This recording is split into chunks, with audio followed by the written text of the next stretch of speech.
In 562 BC, the hall of the state of Jiang was brightly lit. To thank the state of Jiang for mediating the war, treasures and musicians were presented. Duke Dao of Jiang wanted to give half of his property to official Wei Jiang, but he politely declined. Wei Jiang bowed and said, "The Book of Documents says, be vigilant in peacetime. If you are vigilant, you will be prepared, and if you are prepared, you will be safe." He urged the monarch not to indulge in comfort but to remain vigilant about hidden dangers. Otherwise, when disaster strikes, the country will be caught off guard and fall into decline. Duke Dao of Jiang, moved by these words, reorganized his army and improved his government, eventually becoming a great hegemon. This conversation turned the phrase "be vigilant in peacetime" into a governing strategy and condensed into the wisdom of the Chinese people in dealing with change over millennia. When Wei Jiang gave his advice, Jiang seemed at its peak, but beneath the surface of prosperity, there were undercurrents. The 12-nation coalition army led by Jiang had just broken through the capital of Jiang, with chariots and flags still displayed outside the city. Meanwhile, the Prime Minister of Chu had secretly contacted Wu, planning to spark war on Jin's northern border. More seriously, the 6 noble families were expanding their private armies, weakening the royal family's authority. The musicians presented by Jiang were singing and dancing, masking the fatal hidden dangers of years of war that had left fields barren. Wei Jiang saw these deep-seated crises with his keen insight. Based on his field investigation, he confirmed the crisis was not an empty threat.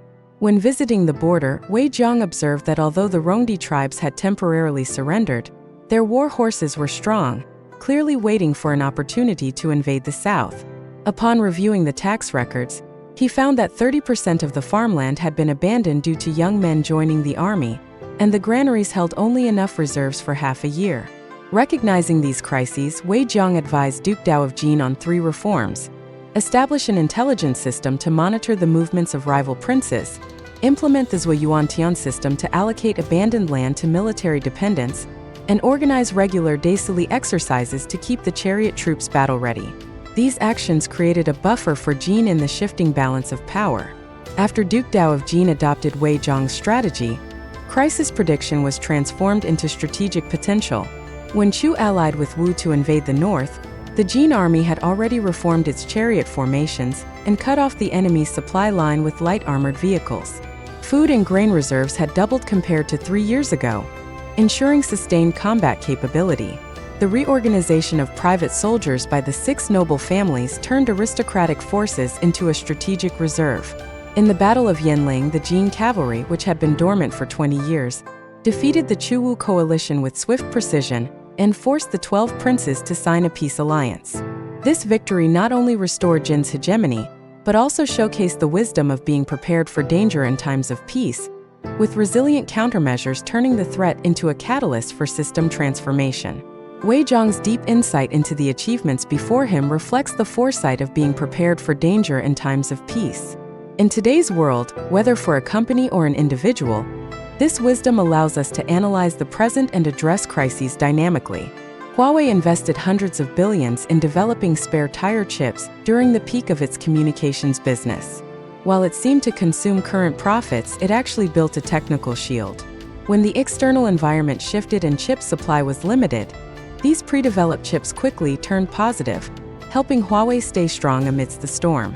On the national level, China has implemented the strategy of storing grain in the land and in technology.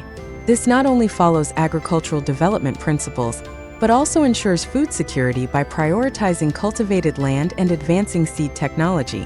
When global grain prices fluctuate, such reserves and innovations act like the moat Wei Jiang built for Jiang, turning crises into opportunities. Looking back at the dialogue between Wei Jiang and Duke Dao of Jiang, its value has long surpassed specific historical events. The survival rules it reveals are timeless. True security is not about solidifying the status quo, but about establishing a mindset that aligns with natural laws. When individuals and organizations maintain a sober, dangerous thinking attitude in good times, they can adapt and thrive in changing situations, making the wisdom of preparing for a rainy day an enduring beacon through the cycles of life.